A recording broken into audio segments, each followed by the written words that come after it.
Ішіңіз қатып, кеуіп, жүрегіңіз айни ма? Бұл ағзаның шылақтанғанын білдіреді. Іштің қатуын үй жағдайында емдеп, денсаулықты күткен абзал. Мен сіздерге бүгін үй жағдайында емдеудің оңай тәсілін айтайын. Бірінші, қара өрік, чернослив. Қара өріктің құрамында витаминдер және клетчатка мол болғандықтан іш өткізетін қасиеті бар. Ол ішек қарын жолдарының қызметін қалыпқа келтіреді. Іш қатып қалса, кешке қара өрікке қайнаған су құйып таңертең тұнбаны ішу керек. Қара өрік арықтауға көмектеседі. Арықтау үшін күніне оның 5-еуін құрғақ күйінде жеу керек. Біраз уақыттан кейін теріңіз жақсарып, артық салмақтың азайғанын байқайсыз. Қара өріктің бойында А дәрумені бар, көзді емдеуге пайдасы зор. Онкологиялық аурулардың алдын алу үшін де қара өріктің пайдасы мол. Қара өрік жүрек қызметін жақсартуға және қан қысымы жоғары адамдарға көмектеседі. Ағзаны жақсартып, иммунитетті нығайтады. Қара өріктің көмегімен күс пен терінің қажалуын жазуға болады. Медицина тұрғысынан қарағанда қара өріктің пайдасы қандай? Ресми медицина қара өрікті пайдаланып, ішек қарын жолдары ауруларын, бүйрек, бауыр мен жүректі емдейді. Дегенмен, қара өрік кейбір жағдайларда емдік препарат ретінде жарамайды.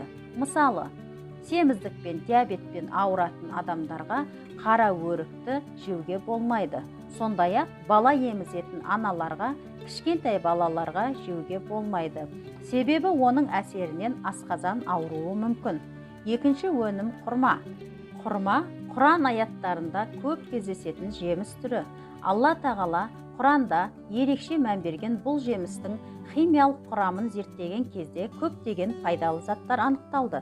Түркиядағы әйгілі Сема емханасының тағамтану және диета бөлімінің маманы Хайретдин Мутлуның айтуынша, құрма минерал, фенол тұрғысынан әрі натрий, калий, магний, кальций, темір, фосфат секілді минералдарға өте бай деп хабарлайды. Құрманың басты пайдалы қасиеттері протеин, май, көмір, суын үшеуін қатар қамтитын бірден-бір жеміс. Жас құрма теріге оң ықпал етеді.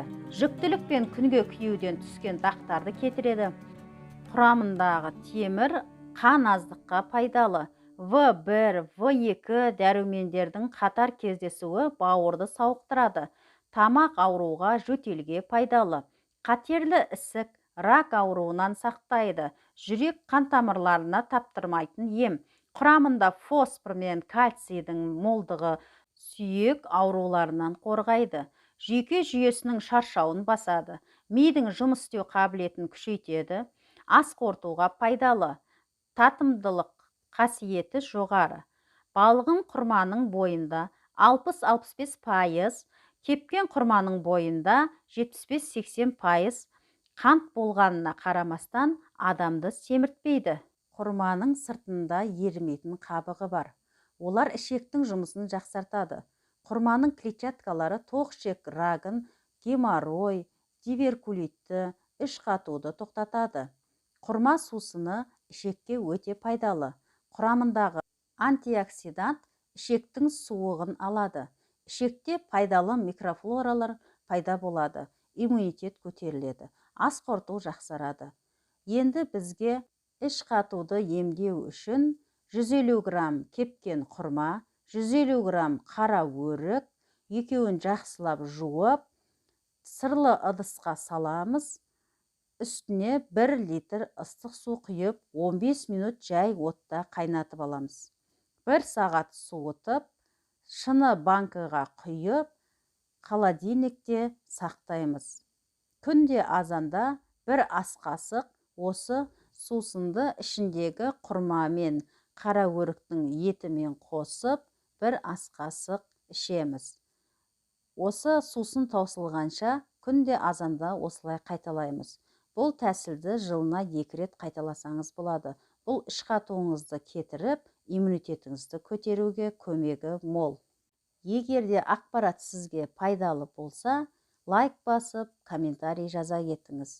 Жақындарыңызбен бөлісіңіздер. Осы YouTube каналыма жазыла кетуді ұмытпаңыздар.